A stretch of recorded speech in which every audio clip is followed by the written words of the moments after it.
As one is one is one, inside yourself or your father, all is none, all is none, all is one. It's time to call time from behind you. The illusion has been just a dream. The valley of death. Welcome to Spooky Ass Shit. I am your host, Eric Winnells, and this is our 6th and final episode in the Manson Family series. Tonight we're going to discuss what happened to the family after Charlie and the girls, as they are known, went to prison, and we are also going to find out what they are up to these days. And I expect this will be an especially long episode because after I tell you everything that's been going on with the Manson family, I'm going to include some of the conversation that I had, not directly related to the story, but more about our thoughts and feelings on the Manson case and the Manson family with the hosts of Death by Champagne, Liv and Mack, and of course the cast, out of character as themselves, talking about their own feelings on this story. So do stay tuned for that. Before we begin, I want to point you all to the show's website. That is spookyas.com or spookyasshit.com. They both take you to the same place, and that is the show's blog page. From there, you can listen to each and every episode, even the ones no longer available on iTunes or your favorite streaming service. You can find links to all of our social media. We are at Spooky Ass Shit on both Twitter and Instagram, and you can follow us on Facebook at facebook.com/spookyas. There you can also join our secret cult. No, it's not really a cult. You can join our secret closed group, the Spookaroos. That is so you can talk about the Manson family without the weight of public judgment, and you'll just be talking about it with other people who are enthusiastic about true crime and spooky stuff. When last we left Charlie and the girls, they had just been sentenced to death and were sent off to serve their sentence. But of course, Charlie was kept closer to L.A., and so was Susan Atkins, because they had to stand trial for their roles in the murder of Gary Hinman. And Bruce Davis had now been charged with this murder as well, so he was going to be put on trial for that one too. Bruce, Charlie, and Clem would also have to stand trial for the death of the missing ranch hand, Donald Shorty Shea. After she pled guilty to the charges against her in the Hinman murder, Susan was transferred to the same prison as Pat and Leslie. She expected to be treated with some level of love and enthusiasm, but, she would later say, her former family members seemed to be giving her the cold shoulder. Was it because she was the one who accidentally led the police to the family? The three women got along well enough, but it just wasn't the love fest that it had been back at Spahn Ranch somehow. Meanwhile, Manson was busy making new friends of his own. He worked out a deal with Kenneth Como, the leader of the notorious prison gang, the Aryan Brotherhood. Como and his gang would protect Charlie, and what remained of the family women would have sex with the Aryan Brotherhood members who were not currently incarcerated. Oh, and while they were at it, suggested Charlie, maybe they could help each other escape prison? And so it was that Charlie told his defense team that Como simply must testify at Manson's upcoming murder trial. The nature of what his testimony would have been is unclear, but it's not important to our story. It was all just part of the plan. While Kenneth was temporarily outside the maximum security prison so that he could testify at Charlie's trial, he escaped with help from the family. Now it was his turn to help the family and free Charles Manson. Together, Como and the family members decided the best course of action would be to take some guns, hijack an airplane, and kill one passenger per hour until Charlie and the other imprisoned family members were set free. In late August of 1971, Kenneth Como and family members, including Mary Bruner, Gypsy, and Dennis Rice, held up a Western surplus supply store. They held a store employee and two customers at gunpoint while they loaded 140 guns into their getaway van. What they did not realize was that the store employee had triggered a silent alarm. Police arrived and surrounded the store before the would-be hijackers could escape. The hijacking plot was dramatic enough, but wait, there's more. During the course of planning an attempted robbery, Como and Gypsy fell in love. This bond between them would change the family forever. But we'll get to that. Mary and Gypsy were sent to the same prison as Pat, Leslie, and Susan. Susan was especially happy to see them. They were much friendlier to her than Pat and Leslie had been. By this point, there were very few dedicated family members left outside prison walls. Lynette Squeaky Fromy became the de facto head of the family, and she and Sandy were the ones who would bring messages to and from Manson to family members inside and outside of the joint. In August of 1971, Tex Watson finally went on trial for his role in the Tate and LaBianca murders. He freely admitted to killing each of the victims, but he claimed he was not guilty by reason of insanity. Besides, he claimed, the whole thing was Manson's idea. It didn't work. He was found guilty and sentenced to die in the gas chamber. Charlie Bruce Davis and Steve Clem Grogan were all tried separately for the murder of Shorty Shea, but the results were all the same. They were all found guilty and sentenced to death.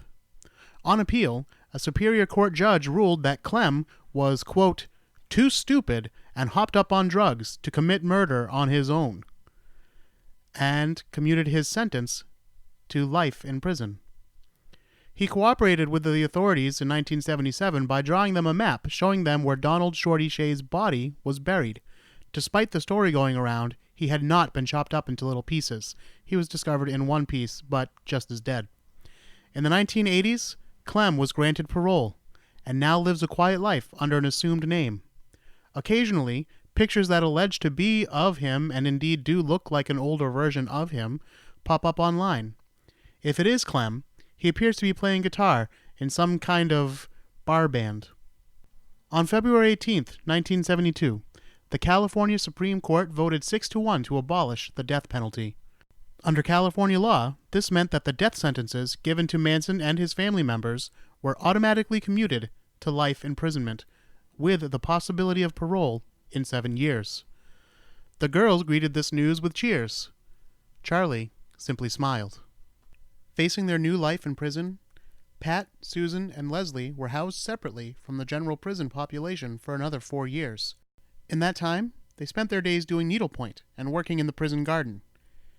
It took a while for their devotion to the family and Manson to fade, but within a few years, each of them would disavow Charlie Manson. Manson was still enjoying the protection of the Aryan Brotherhood, but he was furious when he learned about the relationship between Aryan Brotherhood leader Kenneth Como and Gypsy. Manson women were not supposed to love any one man, with the unstated exception of Charlie. When Como and Manson found themselves housed in the same prison again, the two men came to blows. Manson was no match for Como, and Como and his fellow gang members beat Charlie within an inch of his life. Manson survived, however, and he was transferred to a different prison, but it caused a big problem within the family. Squeaky and Sandy were still holding strong in their devotion to Manson, but Gypsy and Mary Bruner were now more taken with Kenneth Como and wanted him to be the new head of the family. Squeaky in particular worked hard to keep the family close together. She stayed in regular contact with as many of the now far-flung family members as she could. She and Sandy moved in together, and Squeaky put together a book. It was a book that she felt would finally tell the true story of the so-called Manson family. This would keep the family in the news and increase Manson's notoriety. She shopped it around to various publishers, but the answers were always the same. They didn't want to hear about love in the family. They wanted to hear about the murders. The book was never published, and her several hundred-page manuscript has since disappeared. One book that did not disappear was Helter Skelter, written by prosecutor Vincent Bugliosi and Kurt Gentry. Released in 1974, it became a smash hit and spawned a TV miniseries starring Steve Railsback as Charles Manson in full Crazy Charlie mode. The Manson family had more or less become yesterday's news, but Helter Skelter raised interest in Charles Manson all over again. There is a case to be made that without Bugliosi's book, the Manson family would have been mostly forgotten. Instead, Manson's very name became synonymous with evil, and Charlie would remain America's boogeyman for decades to come. While Charlie was becoming the poster boy for American evil, other family members were busy trying to become the poster child of holy redemption. The first family member to claim to have found salvation through Christ was the pushy Manson wannabe, Bruce Davis. He began writing to Susan telling her about the glory of Christ, and eventually she too became a believer and announced her religious conversion in 1974. Soon after, she wrote her book. It was a memoir entitled Child of Satan, Child of God. Tex Watson found God around this same time too. He started his own ministry, Abounding Love Ministries. Leslie turned away from Manson, but she felt it was too easy to say, "I'm a Christian now, and Christ forgives me, so everything is great." When she called Susan out on this, it caused a rift between the two, and they stopped talking. For her part, as usual, Pat kept quiet and kept to herself. Charlie turned to religion too, but one of his own creation. He called it the Order of the Rainbow. Aside from himself, of course, the heads of this religion would be Squeaky, who he re-nicknamed Red, and Sandy, who he now re-nicknamed Blue. It doesn't seem like there was too much to this religion, except that it mostly preached that we must save the environment and that corporations were evil and polluting the environment. Squeaky and Sandy considered themselves nuns and started dressing in red and blue robes. By this point, the actual family had completely dissolved, but Squeaky and Sandy were still able to find people interested in whatever Manson had to say.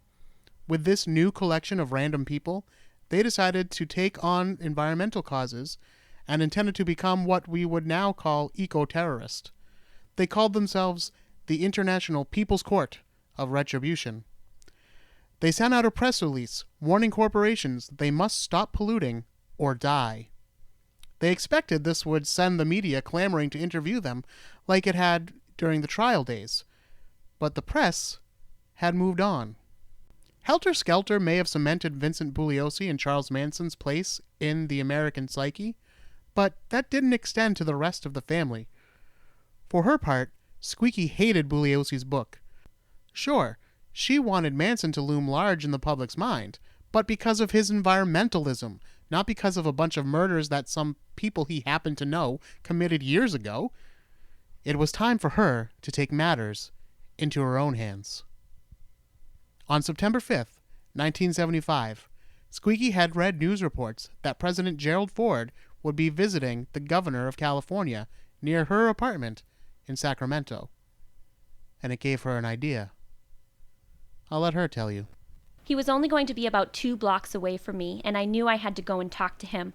I wanted to talk about the environment, but then I thought, that's foolish. He's not going to stop and talk to you. So I thought, maybe I'll take the gun. I have to do this. This is the time. But I was unprepared. I actually said to myself, are you going to use this gun you've strapped to your leg? And I said, let's just go and see. Dressed in her red nun's habit, she stood with the crowd waiting to greet the president. As he approached, she lifted her gun. But it didn't go off. She was quickly wrestled to the ground and the gun taken away, and she was taken into custody by police. Law enforcement then raided the apartment that Squeaky shared with Sandy. Sandy claimed to know nothing about the assassination attempt, though she said she supported it as a revolutionary act intended to wake up the world. During the raid, police discovered threatening letters addressed to corporate executives. The press assumed that Manson had ordered Squeaky to kill the president, but by all accounts, that doesn't seem to be the case. Still, Squeaky got her wish. She and her man were back in the spotlight again, if only for a moment. She was sentenced to life in prison. Sandy was also found guilty of the federal crime of sending threatening letters through the mail, and she and Squeaky were both sent off to serve their sentences in prison in West Virginia. Ruth Ann, Mary, Gypsy, and most of the other key family members disappeared from public view. Most are out there somewhere, living under an assumed name with a family and friends who perhaps have no clue of their past as a member of the Manson family. Linda had done the same, but in recent years, she, Gypsy, and Diane Snake Lake, and even Catherine Gypsy Scher have given a handful of interviews to the press. In a recent interview, Catherine Gypsy Scher had this to say about the chances of other family members getting paroled. I felt so bad for the victims. I just can't imagine how horrible their family feels. I feel very sad for them, and I feel sad for the young people that were turned into murderers. I feel like when someone has gotten their mind back and they've done everything they could to make up for the horrible things that they've done when they were a kid, then it's time to do a little forgiving and let them not die in prison. Sandy Good served her time and was released from prison in 1985. For many years, she maintained various websites devoted to Manson, but she too disappeared for some time in the early 2000s. She's only recently begun to give interviews here and there. Her devotion to Manson remains intact. Squeaky was paroled in 2009 and has been living quietly in upstate New York, where her neighbors describe her as very friendly. She too has recently been giving interviews again. She just published a book about the family, not the one she was working on in the 70s. That one is still missing. Her book is called Reflection, spelt Reflexion. The cover of the book features her face, with her X carved into her forehead, as the X in the book's title. It's about the Charles Manson I perceived and a gathering of people like me, preparing to survive either a revolution or the static institutions that were systematically trading all of our vital necessities for money. She was recently asked in a television interview if she loved Charles Manson. Was I in love with Charlie? Yeah. Oh, yeah. Oh, I still am. Still am. I don't think you fall out of love. I feel very honored to have met him. And I know how that sounds to people who think he's the epitome of evil. Tex Watson prefers to be called Charles these days. He continues his ministry and, through friends on the outside, runs an extensive website. I wrote to each of the incarcerated family members to get their comments for this show. I didn't really expect any of them would respond, but if they had something they wanted to say, I wanted to give them the chance. Tex was the only one to reply. He didn't say anything too insightful aside from a few quotes which I've already used in the series. He wished me luck with the podcast and asked me to plug his website. When asked about Charles Manson and his thoughts and reflections on the murders, he had this to say. It would have been great if Manson had used his charisma for good, but his heart was bent towards evil, probably because of his feelings of rejection by society. Most people expect me to hate him, but the more I've become accountable for my part in the crime, the less I've blamed Manson. Just thinking about my horrible, evil actions toward my victims causes great pain. I understand people who say I don't want to hear it, but I sincerely apologize for the deaths and pain I have caused due to my foolish choices, for which I take complete responsibility. I am not expecting forgiveness from anyone, nor do I deserve it. I thank God for his tender mercy. I was originally sentenced to death for my crimes, and it was a sentence that I deserved. I believe it was the grace and mercy of God which delivered me from it, and in an eternal sense, from much more. Patricia Krenwinkel's life in prison has been rather quiet. She now trains dogs to become service animals for people with disabilities. She still hopes to be paroled, and she takes every chance she gets to express remorse for the crime she committed. Every day I wake up and know I'm a destroyer of the most precious thing, and that's life. Living with that is the most difficult thing of all, and that's what I deserve, to wake up every morning and know that. Once in a while I get letters from children and they seem to think that what we did is all right. There is nothing we did that is all right. Nothing. Leslie Van Houten has also been mostly a model prisoner. She earned a master's degree and now runs an educational program for her fellow prisoners. She was recently granted parole, and not for the first time. But, just like every other time, the governor of California overturned the decision, and she remains in prison. She also expresses remorse for her part in the crimes. If anything, the older I get, the harder it is. Mrs. LaBianca was younger than I am now. I took away all that life. Susan Atkins got married and had children while she was in prison. Through her husband, she maintained her own website. On it, she self-published her own books and expressed remorse for her roles in the Manson family murders. I received a letter from a group of young people living in a commune in Colorado. There were about 24 of them between the ages of 18 and 26, and they wrote to tell me how cool they thought my commitment offense was. I wrote them back explaining that nothing that happened back when I was with Charles Manson was cool. Not the drug use, not the physical abuse, and certainly not the crimes. I suggested they find more enlightening role models and heroes. Several weeks later, I received their reply.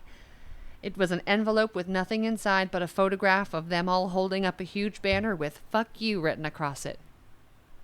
Americans like their heroes to be superheroes and their villains to be supervillains. No one wakes up one morning and decides they are going to run amok. One poor decision leads to a situation where you are forced to choose between two bad alternatives, and that decision in turn leads you deeper and deeper into a hole. Susan Atkins was diagnosed with brain cancer and died in prison in 2009. Charles Manson's prison stay was a bit more eventful. He was far from a model prisoner and often had his privileges revoked.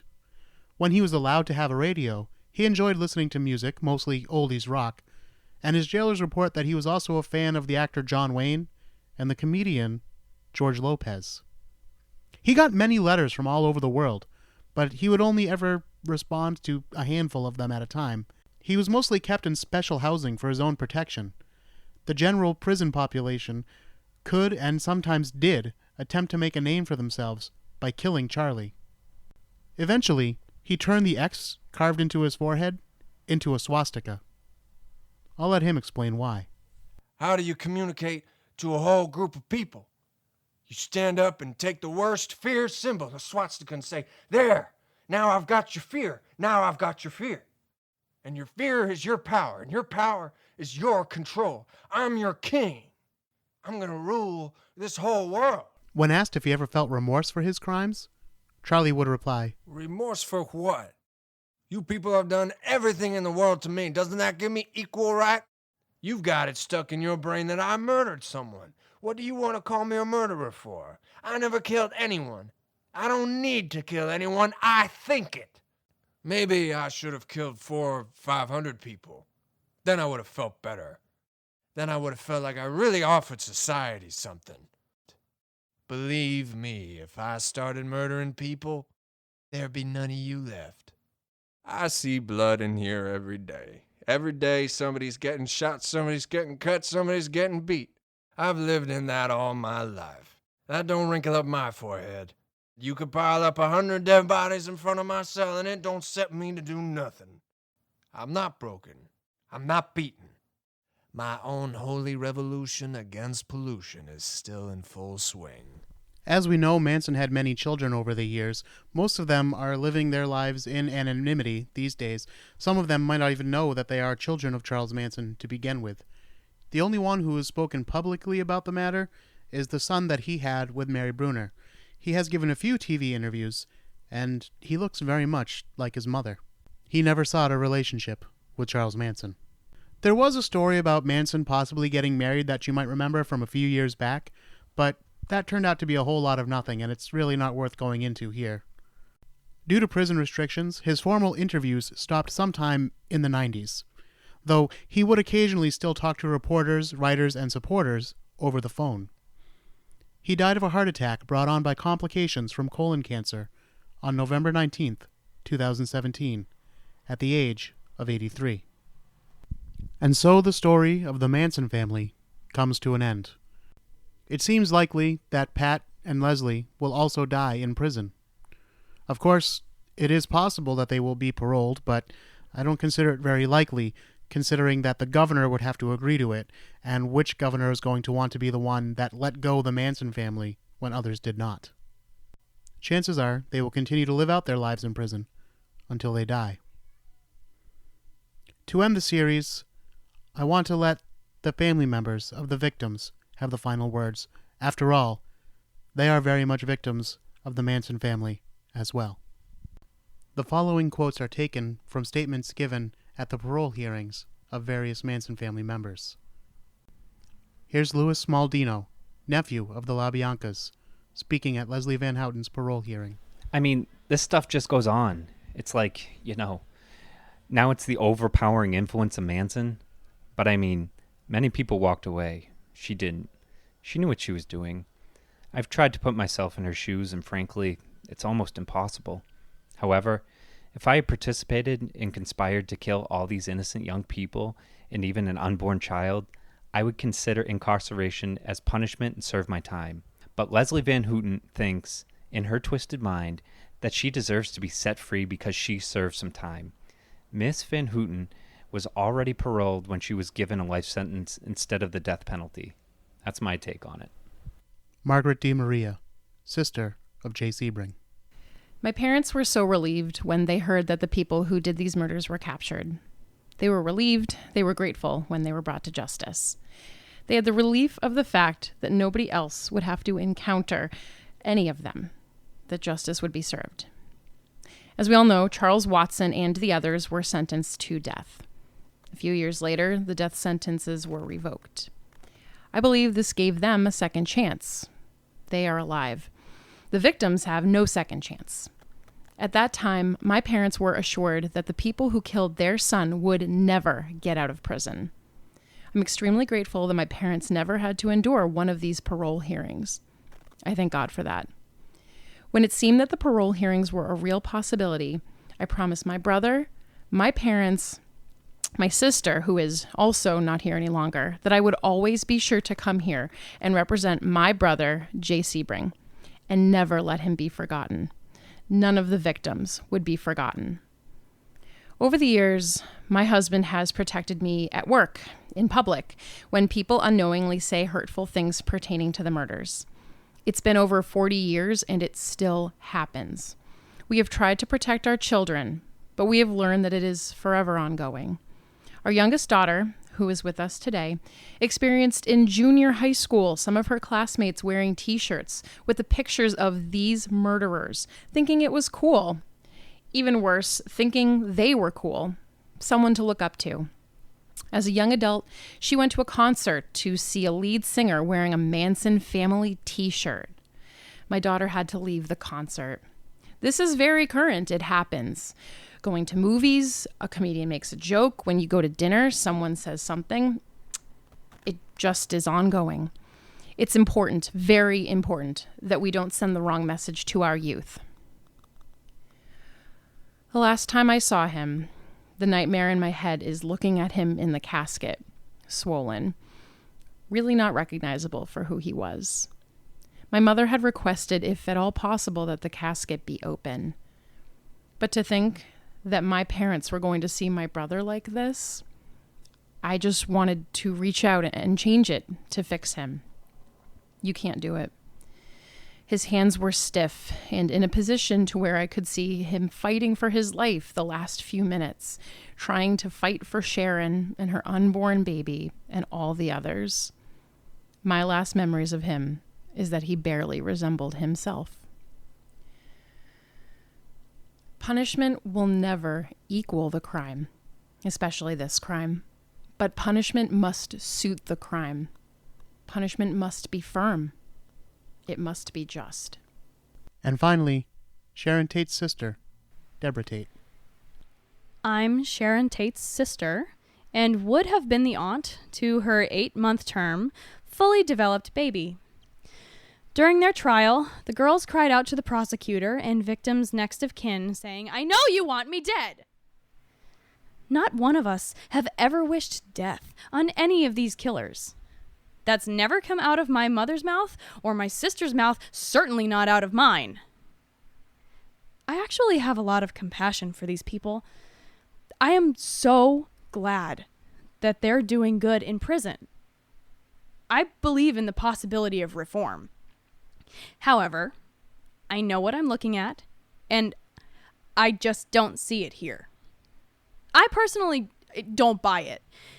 These prisoners seem incapable of expressing remorse or offering an apology unless it's in front of a camera or in front of a parole board. I do cry real tears. I have no one left. And I'm asking the board to keep this person for as long as possible. I know each time I come to the chair that the possibility is that they're going to come out. And I have to think about that every day. What will I do when that day happens? What will society do? Because I hear from society. I know that they have released other Manson family people, and I also know that Charlie is caught with cell phones. He has been communicating with other Manson family members. I can definitely tell you that the monster is alive and well and growing every day. I get, on the average, 4 death threats a year. I have a daughter. This has affected me and mine, the others to the grave. And in my case, I swore that it wouldn't go past my generation. Hopefully I won't have a niece or a nephew in this chair. Hopefully it stops here. If I can stay healthy enough, and with the grace of God, that's what will transpire.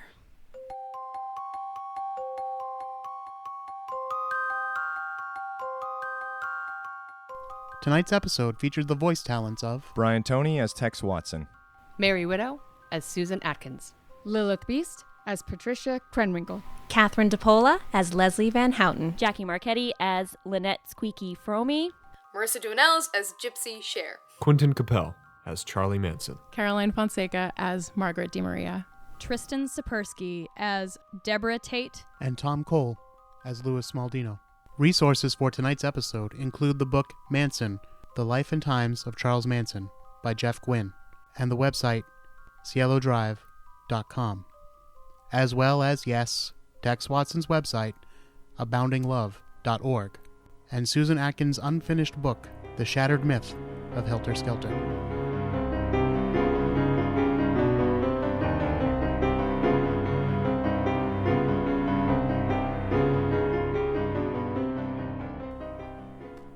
Thank you for listening to all 6 parts of our coverage of the Manson family.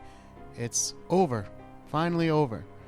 And I want you to write in and let me know what you thought of doing the show like this. It's not something I would do all the time, but it's something I'm considering doing again in the future. And I'd love to know your thoughts and opinions on that. Of course, not with the Manson family. It'd be a different story, but you get the idea. Now, what I want to play for you now is kind of bonus content. At the end, I'm going to play a little bit of the conversation that I had with the ladies from Death by Champagne, but I also want to play some bits of conversation that I recorded with the actual cast that you've been listening to all these weeks. Most of the dialogue that you heard used in the show was recorded over the course of 2 nights in July, and when we recorded those, we sat down and had a conversation. Now, there's a little bit of an issue here.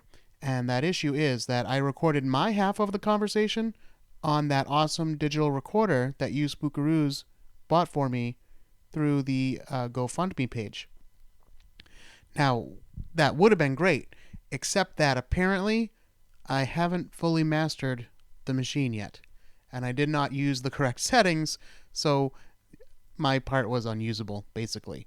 So instead of being a conversation, I'm going to edit it so that you will understand the questions that I asked and hear the responses. So here we go with that. Hi. So, Kat, you play Leslie in our series.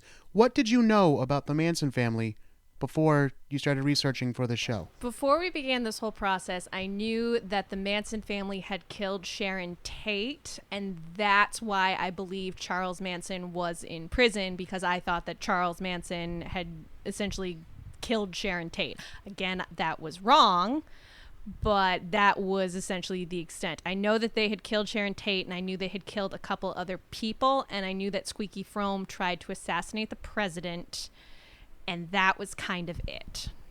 Lilith, you play Pat in our series. What did you know about the Manson family? I knew about the same, but a little bit less. I knew that the Manson family killed Sharon Tate, and that despite the fact that Charles Manson didn't physically kill her, he was in jail for her murder because he instigated others to kill her. But that's honestly about it. And Tristan, you actually played several characters throughout the course of the show. Thank you very much for that. You played Mary Bruner, you played Sharon Tate, and you played Deborah Tate, and I might even be missing one. What did you know about the Manson family? I knew a lot of the same things. I knew that Charles Manson had never killed anyone himself.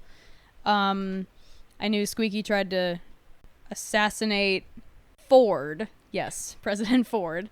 And I knew that Bob Fosse's character in the Sweet Charity film was an homage to Charles Manson. My mom kind of, anytime there was like a murder, like a horrible bloody scene, she would always refer her like adage of choice was it looked like the Manson family had been there. So I knew growing up the whole time that the Manson family did a horrible, disgusting set of things. But when I was a little kid, I thought it was like the Addams family and like they were an actual family of like evil supervillains. And then I learned a thing or two. Amanda, you played Linda Kasabian, star witness for the prosecution. What did you know about the Manson family? I knew absolutely nothing about Charles Manson. I had heard of Squeaky because of Sondheim, and I don't like scary things, so I knew absolutely nothing else. Listeners, you may notice that a lot of the cast members seem to be familiar with Lynette Squeaky Fromme. Now, this is, of course, she's got a catchy nickname, so that's one thing. But another thing is, you're talking to a room full of mostly musical theater people. And as Amanda just referenced, she's actually a character in the Stephen Sondheim musical Assassins, which is about assassins, real-life assassins, people who either did or attempted to assassinate the President of the United States. And Squeaky is a character in that show. So it makes sense that these theater people would be familiar with her in some way, shape, or form. And while we're on the subject, why don't we ask Jackie, who played Lynette Squeaky Fromme in the series, her thoughts. Unlike, I would say, most of your listeners and you and most of the people you have on, I'm not really a spooky ass shit type of person.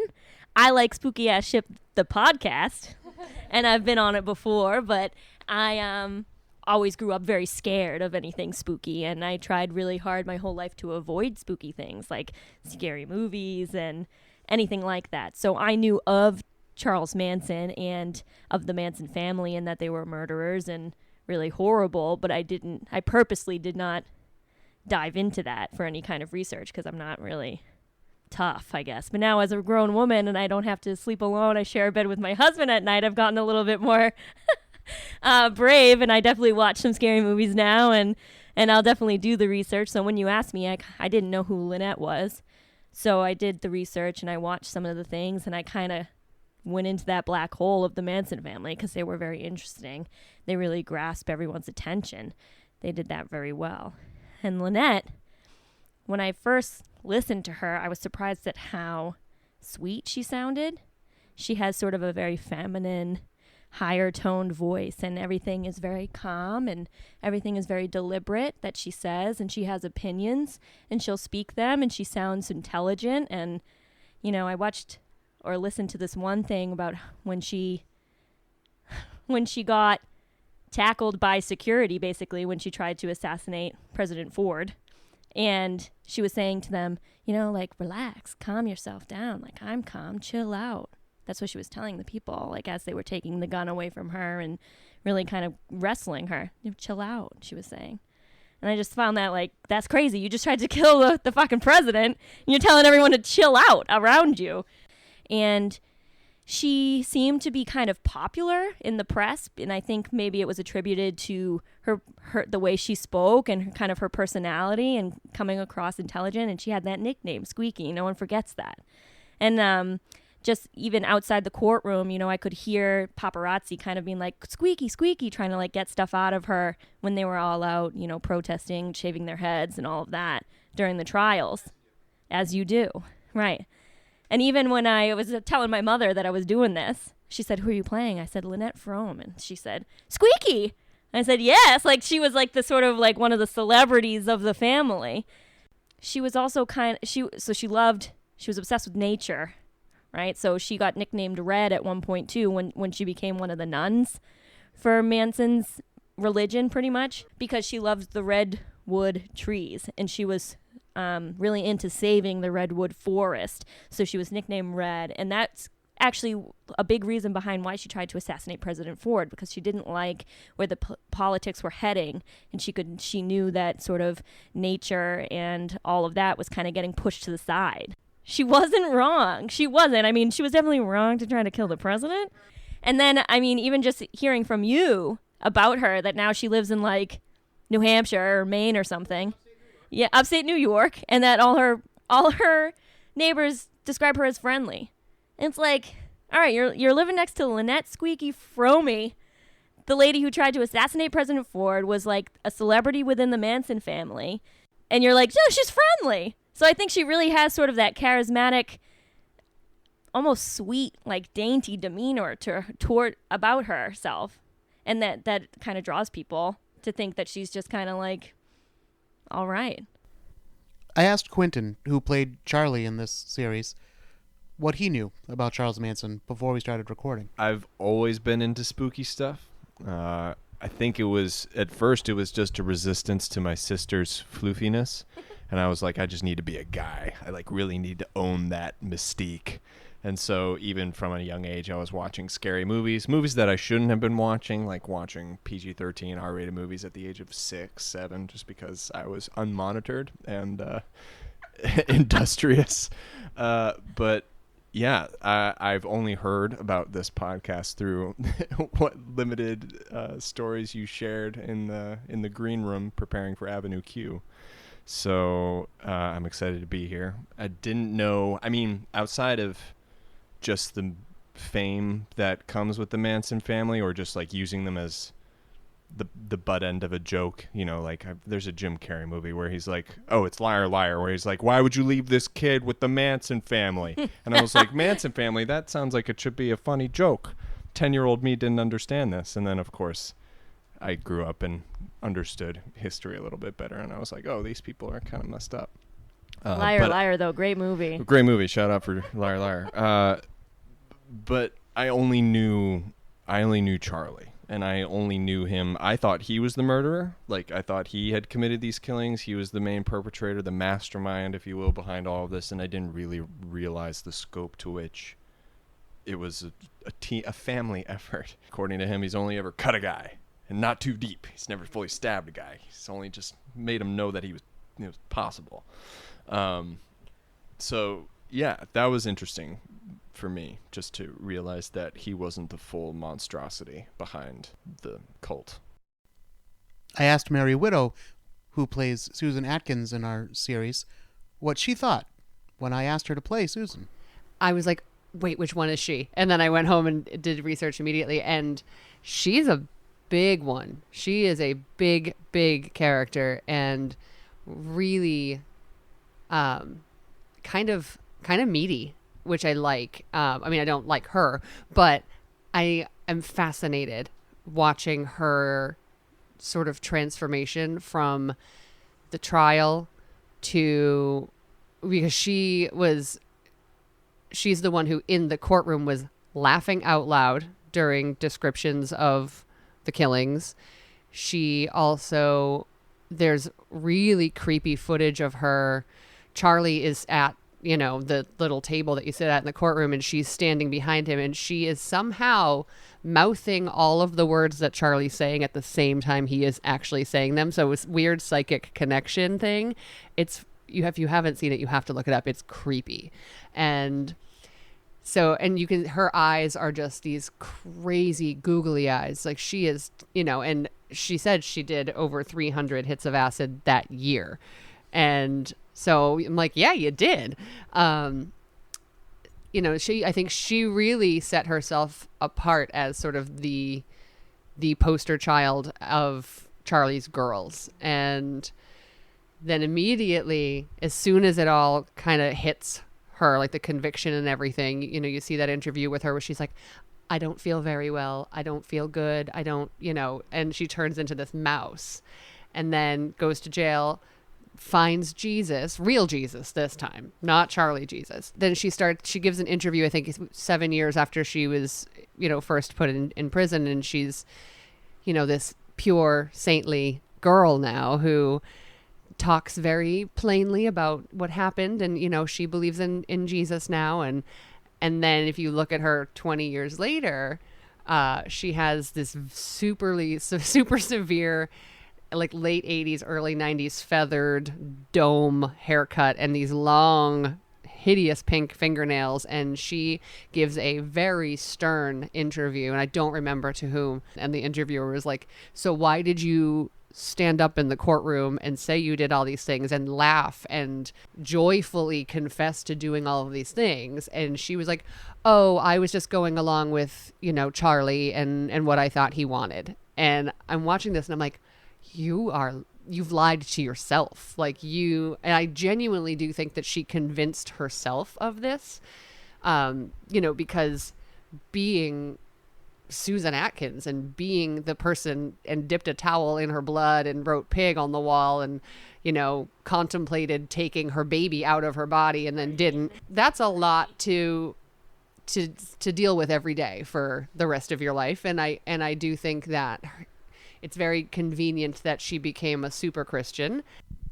At this point, some of the cast members got into a discussion about the psychology of becoming a super Christian, as Mary put it. I mean, I feel like that amount of reflection, that I feel like Charlie is just the kind of chemistry where he doesn't dwell on his choices in that way, and whereas I feel like somebody who's so young as Atkins, or somebody who is a follower like Tex, people who may at one point have had their own minds and could think for themselves after having, an absence away from the influence of Charlie's power. I feel like that sort of reflection and that time in a cell just to write and think about what they've done gives them there's more agency there for them to find God or to have a different perspective on what they did in hindsight, which is interesting. It's also it's crazy to me when you were talking about how she became like this model Christian citizen. It's a curious thing that like oftentimes the most devout Christians or the most devout religious people are people who are just profoundly damaged or had something terrible happen. And just how that pairing is often hand in hand is odd. It's odd to me. I get it. I totally get it. But And it gives you a set of rules to live your life by too, and that structure to like then have sort of that, what am I trying to say, tunnel vision of what your life should be from then on out. I think is helpful to people whose minds kind of stray from the norm. So then they kind of go in and they're like, this is what I have to do to be good, and this is what I have to say and believe to be good. Quentin, who played Charles Manson in our series, had a very unenviable task because Charles Manson himself presents himself very differently, even in his vocalizations. So it's a very hard character to get the voice of. So I mean, when you ask someone to do a Charles Manson voice, the question is, which voice are you asking them to do? Charlie presented himself all kinds of different ways. And when you listen to the series, I think Quentin, no one's going to think, oh, he sounds just like Charles Manson. But I don't think that's what Quentin was going for, and it's certainly not something that I asked him to go for, was to do an exact, impersonation. But I wanted him to get an essence, and not just one essence either, kind of the flavor, the different flavors of Manson that you would get. I leave it up to you to decide how well we did with that. But I did talk to Quentin about the process a little bit, and he mentioned that he watched several interviews with Charles Manson. Yeah, I watched interviews with him, the San Quentin interview, I watched the Diane Sawyer interview, I watched a couple of other different ones, some from his youth, some from when he was a little older. But yeah, there were so many different colors to Manson. You weren't sure if you were going to get the screaming Manson or just the introspective sort of philosopher Manson, or if you were going to get the one who's just trying to be contrarian and weird and like do all the weird facial expressions and I'm totally brand new and all that other stuff. So yeah, he's a pretty illegible person in that way. We then got into a conversation about some of the interviews in particular, and one that we really touched on was the Tom Snyder interview. And that interview, Tom Snyder is very he seems like he's trying to act tough, like he's going to be the big tough interviewer who gets to Charles Manson. And of course, Manson recognizes that game right away and doesn't play it, but he does serve up, crazy Charlie. So we started talking about that interview. And then it kind of led into the charisma of Charles Manson and also our conflicting feelings when you hear some of what the Manson family preaches and kind of agree with it. Of course, we're not talking about the helter-skelter and the race war and all that stuff, but the stuff about environmentalism, the stuff about corporate America run amok, that kind of thing. It's not an easy feeling to know that you agree with the Manson family. Tom Snyder just ended up looking like kind of a jackass, in my opinion, at the end of it all. It's really tough when you agree with Charles Manson. Like, I was listening to a podcast actually on the drive here where they were talking about Susan Atkins' ghost-written book with Susan Atkins and somebody, Schlosser. And Charlie he was talking to Susan when she was first joining the family and saying that, you know, the end of the world is coming and, you know, basically like corporations are ruining the world and pollution is ruining the world. And I'm like, oh no, Charlie was right. Fuck. Yeah. And then I'm like, cancel. No. Like, yeah, but he's like, sorry. He's like obviously very intelligent too, like that we were just talking about sort of day jobs, and I'm a social worker and my concentration's mental health, and he's just like that, you know, clear, intelligent psychopath that has that charismatic, you know, personality. And, you know, you always try to think of the murderers as that typical antisocial personality type disorder More thing. of a But Jeffrey Dahmer, but yeah, not but so he really had that charisma that could fool people, like when you think of Dexter, right, on Netflix, where he could fool everyone and his day job and everything. And I think the longer he had people, the more it was evident. I think even in a interview I saw, Susan Atkins was finally saying, like, I was figuring out he was lying, and I don't think gods lie. And that was sort of her point of realizing that he was not who he said he was. And I just found it so interesting that he could just, like, take all of these middle-class girls that didn't like their lives and brainwash them, you know, with whether it was drugs or just having them hear what they wanted to hear. I can't remember which one of the girls it was, but she said the first night she met him, she slept with him, and it was because he was like, you're so beautiful. And that's like all she wanted to hear. I was, you know, about to say with all that too, that's especially, you know, you're hitting that sweet spot of that adolescent and teenage angst and depression and, you know, self-loathing and all of those things. So combining that with sexual liberation of the 60s and pumping these kids full of LSD, you know, like, and telling them that you're God, and they're like, yeah, you are. Like, it makes so much sense, and it's so fucked up. And not for nothing, but mob mentality is so real. And when you find camaraderie like that, when there's, you know, more than a dozen of you and you're all drinking the Kool-Aid together and there's just that foundation of support, like you can, if you're in doubt, you'll turn to the person next to you, see that they're enthralled, and you're just like, well, shit, I guess maybe I should subscribe to this a little bit more. And then you're just deeper and deeper in the rabbit hole. As I said at the end of the series, it seems like really the only question left is, are the Manson women going to be paroled anytime, or will they die in prison? And, you know, my thoughts are they're most likely to die in prison, but do they deserve parole? Is there even a chance that they deserve parole? And I wanted to get the cast's opinion on this. I start by asking Lilith if she thinks Patricia Krenwinkel deserves to be paroled. She is now the woman who has served the longest amount of time in California prison in history. And she has done a lot of really good programs while in prison to help people. She's like taught people how to read who couldn't read before, and helped people get receive education and a bunch of different programs. I think that at this point she has proven that she's not a danger. She's shown a lot of remorse for what she has done and responsibility for what she has done. So I think that there's an argument to be made for her to get parole, despite the severity of her actions, because of what she has done in the meantime. I asked Kat what she thought of Leslie Van Houten possibly getting paroled. I 100% believe that Leslie should be paroled. There's not a doubt in my mind. Kind of piggybacking off what Lilith said. I mean, every interview that I've watched of this woman, every single video, every single report, every single article, she has been nothing but a model prisoner.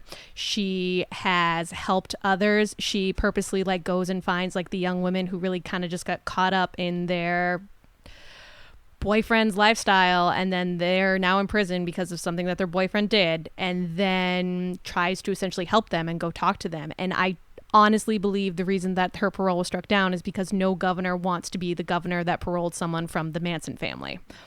But from everything I've read, I mean, yes, she had one terrible night when she was brainwashed and clearly under the influence of drugs. And I believe that she has shown remorse. I believe that she has been asking for forgiveness. And whether or not we are the people who can give that to her, I can't say that. But in my heart of hearts, I truly believe she should be paroled. Susan Atkins had been seeking parole for many years, but in 2008, she was diagnosed with terminal brain cancer. Now she sought parole via clemency. I asked Mary Widow if she thought that Susan Atkins deserved parole so that she could die at home with her family. There was a lot of support for her getting it, actually, and I don't think she was going to go out and stab anybody, and that was her whole thing. She had a son, and she wanted to go home and die at home with her family, and I get it, and I understand, not that I typically side with, law enforcement too much, but I definitely understand why they were like, you're Susan Atkins. You're not. So me personally, letting her die at home, I think would have been fine, and I saw the interview with her where she was being like, this is silly. Like, what am I going to do? And I agree. And it would have been totally bonkers if she got out of jail at 70 and was like, ha bitches, and like stabbed everybody. But that's definitely wasn't going to happen. So my personal opinion is that it wouldn't have mattered. And I don't know if I consider it cruel and unusual for them to be like, no, bitch, you're staying here or not, because that's what they did. She's passed now. There you go. While we were having these discussions, Tristan brought up an interesting question. I have a question. If any of these real people received any kind of therapy while they were while they were jailed, you'd think that would have been made mandatory. Like, I would hope so. Like, I really, really hope so. Yeah. Well, if part of the point of being in jail is to make you fit for society again. Yeah.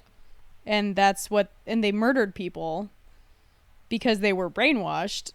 And on drugs. You'd think that, whatever. It was the 70s. The short answer to that question is yes, the girls did receive some psychiatry, but how extensive it was and how involved it was is up for debate. I think someone who touched on this when they were answering the parole question was Jackie. So regular human Jackie is like, no, keep them in jail. That's crazy. Like, they did horrendous things, and it takes a certain person to do those horrendous things. And then clinician Jackie is like, oh, well, I really wish it was more so. I mean, I know in America we really deinstitutionalized any kind of psychiatric hospitals, really, through the 50s into the 90s, and that wasn't really on the table anymore. But I really wish it was more so that kind of a thing for these people that were in this cult into some kind of hospitalization psychiatrically, and maybe with some kind of parole with that kind of stipulation of, really intense psychiatric support and supervision and staffing. But I think that even then it would be like, no, they should live there. I'm surprised that Squeaky's out and just living a life in upstate New York, She tried to, liked by her neighbors and all. Like, she tried to kill the president. Yeah.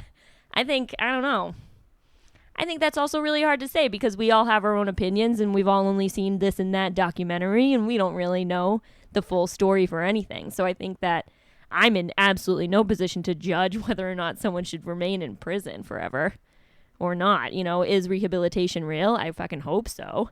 But are these people rehabilitized, or did they just join a new cult of some other religion, or did they just say what they need to say because they're really that good at manipulation? I don't know. I better safe than sorry and say, no, you stay there. And, you know, another thing, too, is that these people all joined the family when they were children, you know, mentally. Well, you know, and, you know, I think that and I don't work in mental health, but like when you have that sort of trauma at such an early age and you get sent to prison at that age, you know, like, I don't know, I've lost my point. No, I mean, yeah.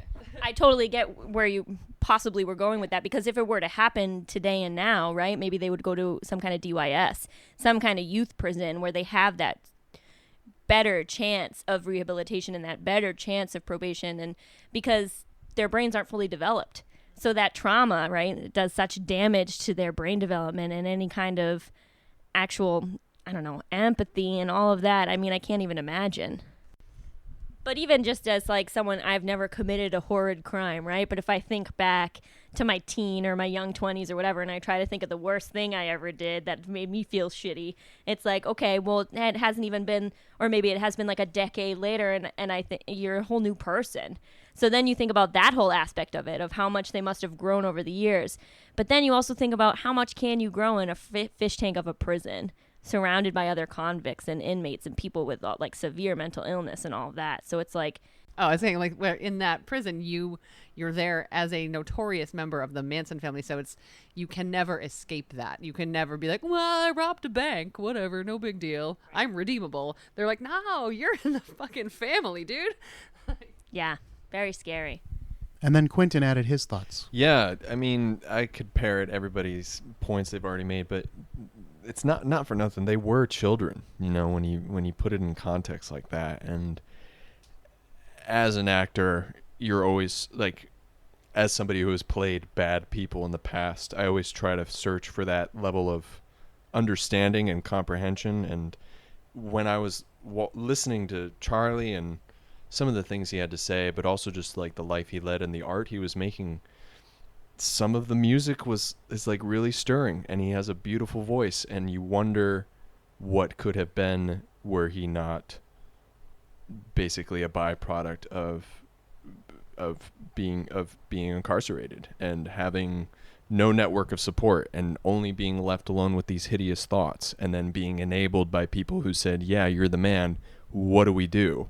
And like that can just unravel exponentially, of course, and like and abandoned as a child, and abandoned, you know, and even trying to go back to your mom and having her say, no, I don't want you, right? And like if you recontextualize this, and like yes, he looks like a crazy hobo, but if you extracted him out of any of those given interviews and you put him in a lineup next to, you know, George Harrison, you'd be like, yeah, that fits. Like the things he's saying, like the kind of songs he wants to write, like, yeah, this guy's obviously weird. I mean, he's like a Bob Dylan type. He has some wild ideas and all this other stuff. So you just wonder, I look at him and I wonder what could have been. And so to Jackie's point and to Mary's point of just like being a totally different person a decade after the fact is something that I put a lot of credibility in, because I'm the kind of person that wants to believe in the good in people.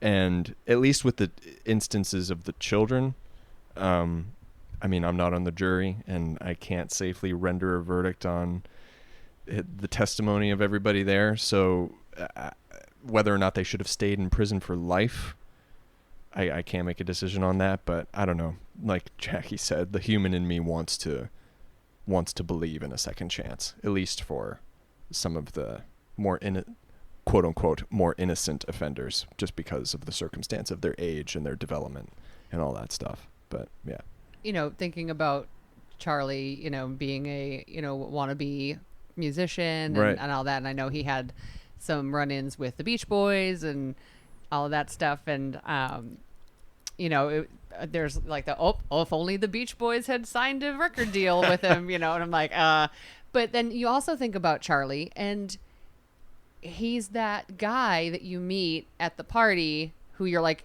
there is something wrong with you, friend. And you're like, how do you have 3 girlfriends? Right. And like, he's the guy with the guitar at a party who's talking nonsense, and you're slightly creeped out by him for good fucking reason, you know? So I'm like, yeah, like, okay, maybe some of the women could have gotten paroled. Not fucking Charlie, dude. Yeah. I mean, not Charlie and not after what he did, but I just wonder, I speculate on, like, if he had, like, the outlet and the support and, like, friends. Oh, like then we wouldn't be here right now. A normal life experience, yeah. So it seemed like, for the most part, with one or two exceptions, most of the cast was leaning towards, yes, these women could be paroled. But then I asked them to think of it from the victim's point of view, from the family's point of view, to think about the victims who will never be paroled, who will never get a second chance, and what that must do to the families. And that seemed to change things a little bit. Right, like I can't imagine my aunt or my mother or whoever, you know, not only being murdered, but being murdered so viciously. When she's 8.5 months pregnant. Like that. The victims were stabbed a total of like 104 times. Something collective. It was over 100. It was like 102, 104 times. I just can't imagine the horror of what that was.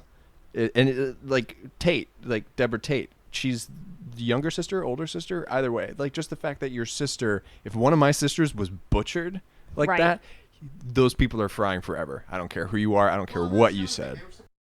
And I think that with those types of people as well, where their manipulation skills are so amazing, I think that there's always that level of doubt. You know, are they really okay now? Are they really, or are they just kind of older now when you kind of see them as this older, a bit more frail type of person, and you're like, oh shit, no, they turned stuff around. Yeah. You don't really know. One cast member who remained pretty quiet during this whole conversation was Amanda Michelle, who played Linda Kasabian for us, and I wondered what her opinion was. Now, Linda was never served any time because she was given immunity for her testimony at the trial, and I wondered, considering that she was involved with both nights of murder, although she didn't actually murder anybody, what did Amanda make of her getting immunity? That's a very political question. It's asking how much you agree with our judicial system, I guess. So if you go off of her words when she talks about the 2 nights, if you assume everything she says is true and, you know, go off of her story, she does seem like she had felt very manipulated and was absolutely terrified and did try to get out of it both nights. And she talks about how one night she said that she could hear people coming even though nobody was coming. And then the other night she deliberately went to the wrong door so that they couldn't commit the murder that night. It seems like she really genuinely did not want to be a part of it, and, you know, maybe genuinely felt stuck in the situation she was in after a certain point. So if we go off of the fact that maybe they wouldn't have found out as much about the rest of the family and their intentions if she hadn't spoken, then I think her testifying is, you know, justifies her having a free life for something she didn't want to be a part of. But it's a complicated question. And we're going to end this series where we began it, with my friends Liv and Mack, hosts of Death by Champagne, available on Apple Podcasts and wherever quality podcasts are given away. Not sold, given away. In this clip, we talk about our own feelings on the women getting paroled. And I also read, well, kind of stumble through reading the letter that Charles Tex Watson sent to me.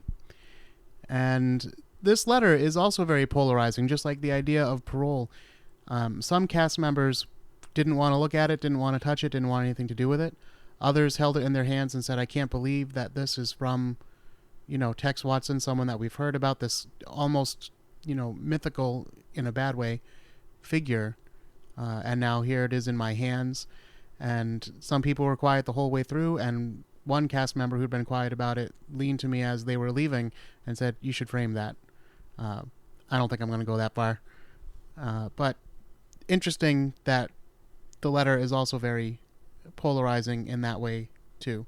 So here I am with my friends from Death by Champagne. Do you guys want to hear the letter that Tex sent? Yes. Absolutely. So I wrote him, I don't even remember exactly what I wrote because I hand wrote it because I thought it would be like more personal and, you know, whatever. But I wrote him. I told him I was doing this podcast. I told him I was doing research and that I had some questions. And I know that I even questioned him too. And I said, like, what if like Manson had been able to use like his natural charisma or whatever you want to call it for good? Like, what if he didn't have these evil intentions, you know? And I asked what he thought about Manson's death. Like, what were his thoughts at that time? I don't know what else, but mostly he just tells me to read the website. But this is something else we can talk about on the show. We don't have to get into it right now, but what you think about the death penalty and what you think about them possibly receiving parole. That is very interesting. Yeah, it's become a hot topic in my apartment. Yeah, I think in general, because it's so easy. I mean, every I've time seen we memes talk on about a that. death penalty case, I mean, it's always Ted Bundy. We talk about someone, and I'm like, yeah, Ted Bundy, fucking do it. I don't care. Right. Kill him. Yeah. And then we talk about the next person and the next week, and Yeah. it's like, that's Like why our we can't justice have the death system, penalty. yeah, is not good enough. Yeah. Yeah. Yeah. So what I said to him, I don't think I made a firm stance on whether because I honestly don't know that I have a firm stance on whether any of them should get out of jail, especially him, because he is basically the one that really did the most of the majority, killing. And they're supposed to be dead, you know, like they were sentenced to death. Yeah. And my girlfriend's stance is no, they're lucky to be alive at all. So of course they should be in prison and they should rot there. And the family shouldn't have to go through the torture of parole hearings and everything. They should just be in jail for the rest of their life.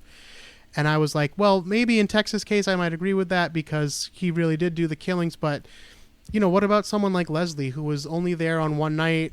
By the actual accounts, even Tex Watson says she didn't do any of the actual killing. She did stab the body, but she was already dead. And of course, they were under the influence of Charles Manson and heavy drugs and separation from their families and society. Not to say that they're completely not responsible for their own, you know, lives, but does this mean that because they did something really terribly awful when they were teenagers, you know, I guess the only reason I can see keeping them in there is vengeance and punishment. Yeah. And I'm not sure that that's reason enough to keep somebody in jail. Right. We've been listening to I can a be- lot of podcasts from. We just went to the True Crime Podcast Festival in Chicago, and we listened to a show that's by 2 psychologists and then another show that's by 2 defense lawyers. And they always bring up, like, you have to remember that the point of incarceration is rehabilitation. Right. It is not retribution, which is, it's laughable because that's what it's about in the Yeah. United States. Yeah. It's not rehabilitation at all. No. Yeah. Well, for some people, but then a family member like Steve Grogan, Clem, I don't know. Do you know his story at all? I have he's in like a quote of mine Yeah. in the Ruth Ann section. I have some stuff with her after the trial and her trip to Hawaii. Oh, yeah. That's an interesting story, too. Yeah. He's a murderer. He's a straight up murderer. Yeah. And also probably a pedophile. Well, and like times considering, like a lot of them are pedophiles. Yeah. Yeah, no, but he was like arrested for exposing himself to children. Ugh. Like served for it. But they found him so mentally deficient that they believe that he is developmentally disabled. And so he was sent to like a psychiatric hospital instead, where he escaped and went back to Spahn Ranch. He was paroled. For He's what out. reason? He's out in the world since the 80s, since the mid 80s. Jeez. Yeah. So what he else has served. done? Yeah. He served like 10 years. Unacceptable. And like to have someone like him out and not someone like, you know, Leslie or one of these other women who have broken away from Manson and expressed regret and all this stuff, you know, I don't know, that just doesn't seem right. But anyway, here's his letter to me. He starts, very top of the letter, it says aboundinglove.org. Oh my God. So he says, "Thanks, Eric. Appreciate your compassionate thoughts. I'm enclosing my new Insights brochure." And he did. Oh my God. I suggest you read the Why the Crime and my other book. And then I can't read what he wrote. It looks like it says Mr. Hiruso. But that can't be right. But I don't know. It's MRH something. Oh, Manson's right-hand man. Oh yeah. Did he use Must like be what it is. Yeah. Okay. It was in quotations, and it looks like it says Mr. Hermoso, but it's got to be Manson's right-hand man. Speaks out. That's what it is. Yeah. Okay. And also, by the way, the idea that he was Manson's right-hand man is also a little bit laughable, but we can get into that Agree. at another time.